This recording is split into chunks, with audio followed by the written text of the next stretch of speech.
anytime, kahit anong oras, kahit saan, just inform me and I will be there. Baste. Oh, patay ka ngayon. No? Yari ka ngayon. O, ito po yung mismong sagot dyan ni Ramil Madriaga.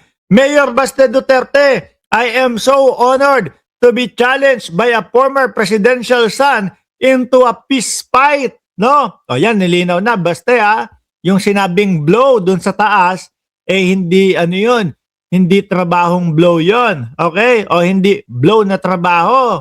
O hindi supsupan, suntukan, kagaya nung sinabi mo. Sir, I am now deprived of my liberty.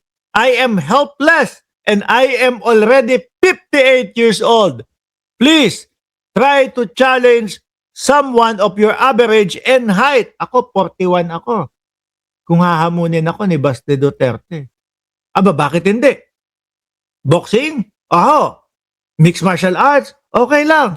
No? Yung sinasabi niyang kamao sa kamao, okay lang din no, mga kababayan. Basta may ring, madaming tao, tapos, kahit papaano naman, meron ako mga escort, may mga bodyguard. Para pag alis ko doon sa lugar na yon, sigurado ako, hindi ako tsugi, hindi ako patay, no? Kung mabugbog ako ni Baste Duterte, okay lang, kasama yon. Di ba? Pero 41 ako, patol kaya si Baste sa 58. Tapos si General Torre, hindi, pwede. Basta, kung ano, pwede ako, ubra ako. Pwedeng kickboxing, pwedeng boxing, pwedeng mixed martial arts, pwedeng jiu-jitsu, pwedeng wrestling. Name it, basta. Uuwi ako. Sagot ko pa sarili kong pamasahe. Ano? Tapos, charity lang din. O, kesa kung saan mapunta, o kung ano-ano mangyari, at least, charity, may pupuntahan yung pera. Basta, tayo na lang. Ayun, no? Hindi, sample lang.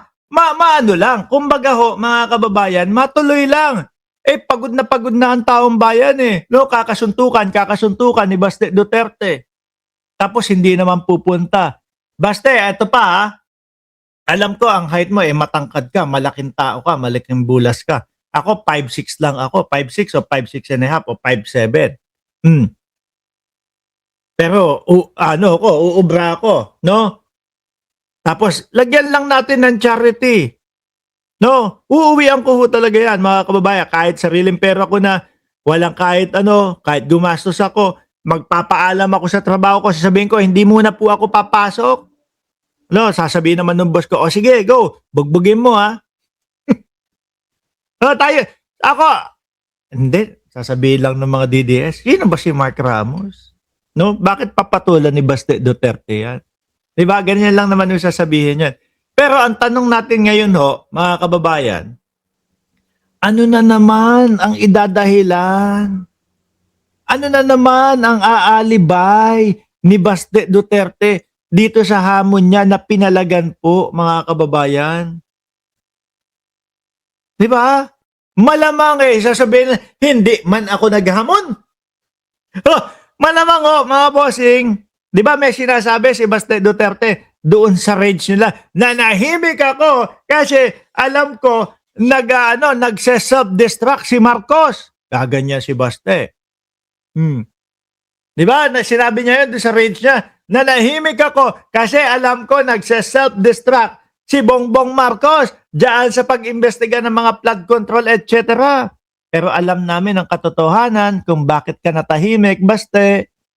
Kasi pinapatay mo yung issue na napahiya ka doon sa boxing match ni General Torre. Hindi ka pumunta. Di ba, Sir Eseng Mariano? Yun ang dahilan kung bakit nag-keep quiet ka. Dahil linoloko, tinutokso ka na Barbie. Eto, talagang mag-manicure ka na lang daw, Baste, sabi ni Jonas Benavides, kapag ka hindi ka pa din pumalag dito. Ayan, no? Boxing match, no? Tingin ko yung sa akin, hindi naman papatulan. Hindi naman tayo kilala. Or huyu tayo sa kanila, mga bossing. Ito na lang, Ramil Madriaga. Papalag, lalaban, uubra, kumakasa. No? Mas matanda pa sa iyo. It's an honor. Sabi dito, nasa na ba ako? No. Sir, I am now deprived of my liberty. I am helpless and I am already 58 years old. Please try to challenge someone of your overage and height. Out of my respect to you, I will accept your challenge if I will be given to be exonerated of the case I am facing now. It's an honor to exchange blows with you. Oh, ulitin ko, basta. Huwag kang ma-excite, basta. No? Yung blows na yan, hindi kung ano yung iniisip mo na supsupan. Ha? Yung blows na yan, parang blow by blow. Yun ang ibig sabihin dyan. Kasi baka makarinig si basta, uy, okay daw. Si Ramil Madriaga ng exchange o palitan daw ng blows. Baka ang iniisip nyo, naku, supsupan to ah. O sige, go ako. Baka mapago. Aha. Okay? Blow by blow. Sunto, kamao sa kamao. Yun yung ibig sabihin. Basta ha, hindi supsupan ng ratbo yun. If you find your way here in Annex 2, Camp Bagong... As if namang hindi papasukin niya kung ano. Diba? Pero maganda, kagaya nung ginawa ni General Torre para sa charity ho, no? Basta kapag hindi mo kaya, pagka ako na lang, no, tayo, ubra ako kahit saan, mga kababayan, kahit ano. Pero kapag yung, kunyari, mga vlogger ninyo, makikiepal, mga vlogger ninyo, tayo na lang, hindi naman yata worth it yung pamasahe kung iuwi, kung yung mga si basta ako, okay lang, no? Pero yung mga, pipitsugin mga vlogger ho nila, mga kababayan, mag-ano na lang kayo, Gcash na lang kayo diyan sa mga platform ninyo. I will accommodate your request and trade punches. O yan ha, nilinaw na, basta no? Palitan ng suntok, sipa, elbow, backhand, roundhouse, ay putik na yan. Nagma-martial arts din yata itong si Ramil Madriaga. Kasi yan no, mga kababayan O backhand, o yung roundhouse, uppercut, headbutt, even. Kumbaga, to, bakbakan, suntukaran, mga bossing. No, lahat, pwede. Mukhang martial artist din ho yata itong si Ramil Madriaga. Yan ang mali mo, sir. Sinabi mo pa yung ganyan. No? Matatakot yan.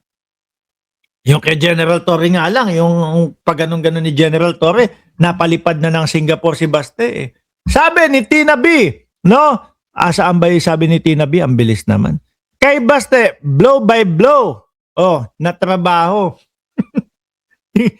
Hindi kaya ako nililinaw ko Ayoko namang isipin ni Baste na, naku, okay, sige, sasali ako, sasama ako. Baka yun ang iniisip, supsupan By the way, it's your father who said that? Oh, not me. Si dating Pangulong Duterte naman pala Since I sincerely a believer of your father, I believe him that you're indeed that what he said of you. Yung bading? Hindi, pero para sa akin, kagaya ng sinabi ko kagabi, mga kababayan, wag po natin, siguro ako lang ho yun, no? Sa akin lang ho yun, no? Ayaw na ayaw kong ginagamit yung salitang bading, no? Para ikumpara o para i-describe yung isang tao na duwag.